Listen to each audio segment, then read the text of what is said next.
Hello everyone.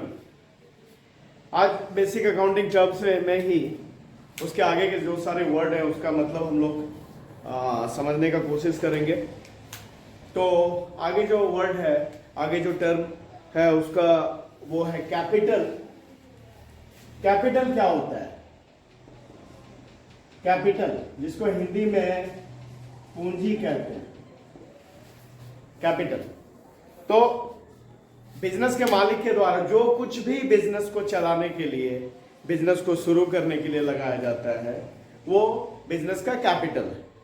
जो कुछ भी कहने का मतलब यह है कि अगर वो कैश लगा रहा है, अपने पास पड़ा हुआ अपना नगद कैश लगा रहा है, या उसका बैंक में पड़ा हुआ पैसा है, या उसके पास कोई पहले से पड़ा हुआ गुड्स है, या फर्नीचर, या अपना बिल्डिंग लगा दे रहा है बिजनेस में, या उसके पास में कोई गाड़ी है जिसकी बिजनेस में जरूरत है, वो गाड़ी उस बिजनेस में डाल दे रहा है। तो ये सारे कैपिटल। यहां पे कंफ्यूज नहीं होना कि कैपिटल का मतलब सिर्फ कैश है। वो जो कुछ भी बिजनेस में अपना लगा रहा है वो बिजनेस का कैपिटल है।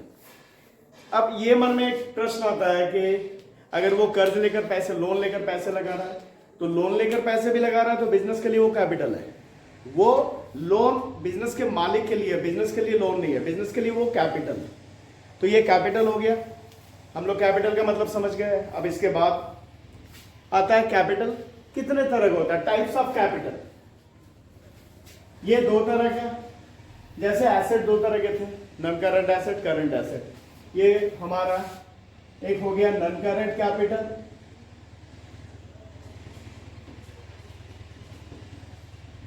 और दूसरा करंट कैपिटल।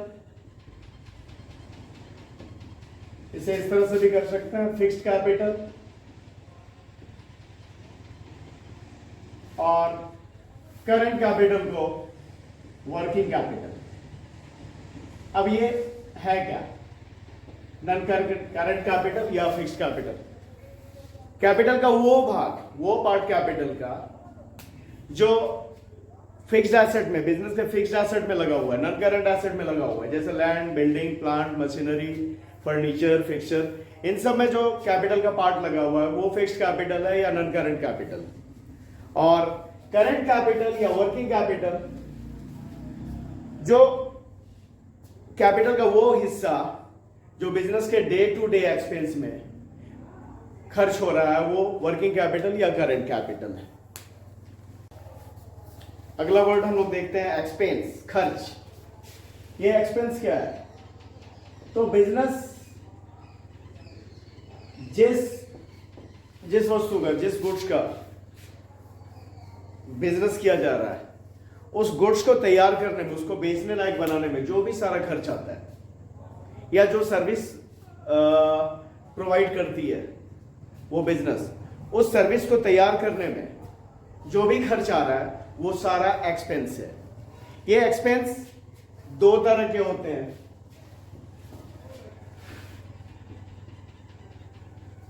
एक एक्सपेंस जो होते हैं ये दो तरह के होते हैं, कैपिटल एक्सपेंस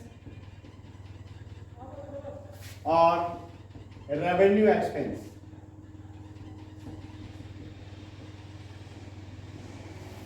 कैपिटल एक्सपेंस वो एक्सपेंस हो कि सबसे पहली बात वो बार बार नहीं होता है, और रेवेन्यू एक्सपेंस जो है ये बार बार, कहने का मतलब कि ये फ्रीक्वेंट बेसिस पे नहीं होता है, फ्रीक्वेंटली नहीं होता रहता है, और रेवेन्यू एक्सपेंस जो है बार बार होता रहता है। इसके एग्जांपल्स हैं जैसे लैंड खरीदा, बिल्डिंग खरीदा, purchase of land, building, plant, machinery, ये सब खरीदने पर जो खर्च किया हमने ये कैपिटल एक्सपेंस है, कैपिटल एक्सपेंडिचर है। और रेवेन्यू एक्सपेंडिचर जो कि हमारा फ्रीक्वेंट, बार बार रिकरिंग बेसिस पे जो होता है, बार बार होता रहता है, जैसे एम्प्लॉयज को सैलरी देना, salary to employees,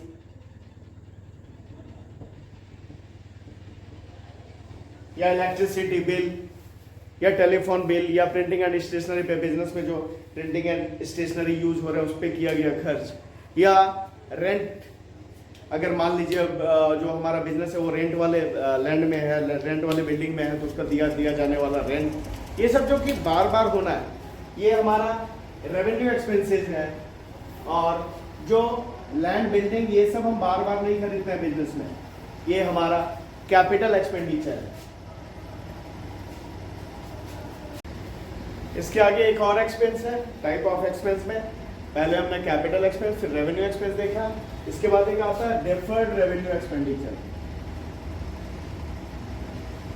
deferred revenue expense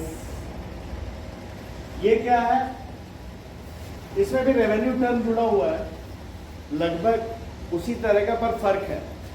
फर्क क्या है कि ये खर्च एक बार होता है तो इसका बिजनेस को उस अकाउंटिंग ईयर में तो फायदा मिलता है, उसके आगे भी कई साल तक उसका फायदा मिलता रहता है।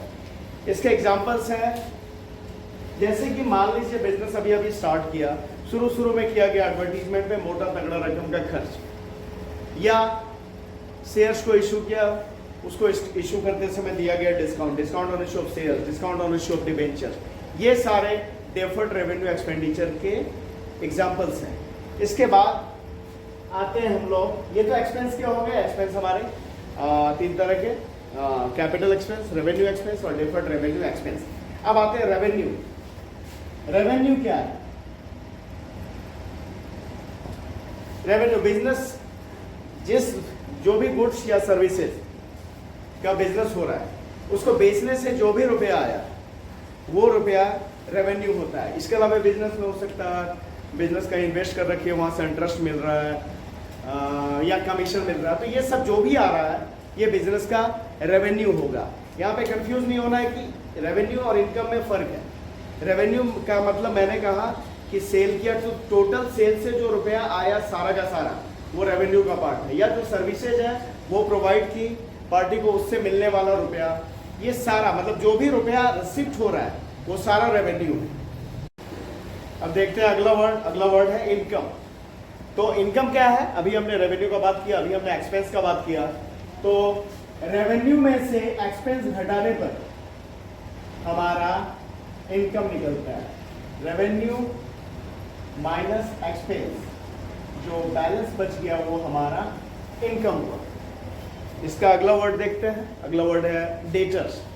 डेटर्स यानी देनदार, डेटर्स, देनदार कौन है भाई?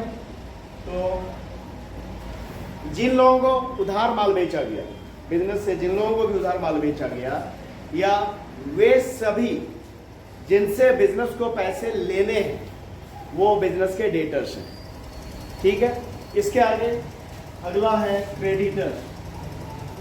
क्रेडिटर्स को लेनदार कहते हैं हिंदी में। इसका उल्टा है, क्रेडिटर कौन है? जिनसे बिजनेस में उधार माल खरीदा गया है, या वे सभी ऑर्गेनाइजेशन, इंस्टीट्यूशंस, पार्टीज जिनको बिजनेस को रुपए देने हैं, वो बिजनेस के क्रेडिटर्स हैं, वो बिजनेस के लेनदार हैं। तो इस वीडियो में यहीं तक रखते हैं, फिर नेक्स्ट वीडियो में इसके आगे के जो अकाउंटिंग टर्म्स है उसको डिस्कस करेंगे। और आप लोग हमारे चैनल को सब्सक्राइब करना, इसे लाइक करना बिल्कुल नहीं भूलेंगे। Thank you.